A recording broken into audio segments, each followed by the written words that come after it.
If you need to add cardinality in Lucidchart, this tutorial will walk you through the fastest way to do it step by step. Cardinality is one of the most important parts of an ER diagram because it shows how your entities relate to each other, whether that is one-to-one, one-to-many, or many-to-many. So if you're building a database diagram, planning a system, or mapping out relationships for a project, this is exactly what you need to know. And before we jump in, make sure to hit like and subscribe for more easy software tutorials just like this one. Let's start in the Lucidchart web editor. Open the document where you want to create your ER diagram. Once your file is open, look over to the far left side of the screen and click the Shapes button. This is where Lucidchart lets you turn on extra shape libraries that are not visible by default. In the Shape Library menu, scroll until you find Entity Relationship, then check the box next to it.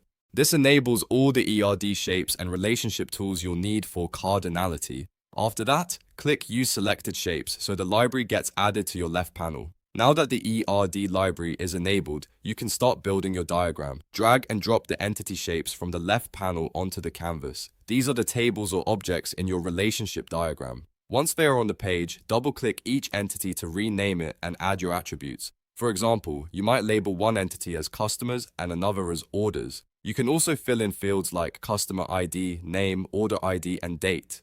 Getting the entities in place first makes it much easier to set up clean relationships later. Next, connect the entities together. To do this, click and drag from one of the connection points, usually shown as a small red dot on the border of the shape, and drag it to the second entity. Once you release, Lucidchart will create a relationship line between them. This line is what you will use to define cardinality. If the connection does not look right at first, don't worry. You can always adjust it after the line is created. Now comes the key part. Adding cardinality in Lucidchart. Click the relationship line you just drew so it becomes selected. Then look at the top toolbar above your canvas. You should see line ending drop-down menus which control the endpoints of the relationship line. These endpoints are where you choose the cardinality symbols. Click the endpoint drop-down on one side of the line and choose the cardinality you want, such as one, many, or a crow's foot style ending.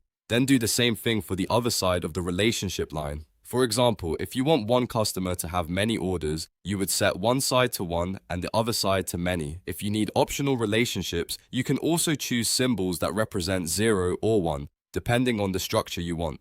This is what gives your ER diagram real meaning because it shows exactly how records connect in the database. If you do not see the right option immediately, take a moment to click through the line ending menus carefully. Lucidchart gives you different relationship endpoint styles, so choose the one that matches your database design. Once selected, the cardinality markers should appear directly on the line and update your diagram automatically. You can then click away and review the whole ERD to make sure the relationship makes sense visually and logically. At this point, you've successfully added cardinality in Lucidchart. That means your diagram is not just connected, but clearly structured for database planning and communication. If you want to improve the diagram further, you can repeat the same process for every relationship in your ER model. Just add the entities, connect them, and set the correct endpoint symbols for each line. If this video helped you out, please give it a like and subscribe for more quick tutorials on Lucidchart, diagrams, and other useful software tips. Thanks for watching, and I'll see you in the next one.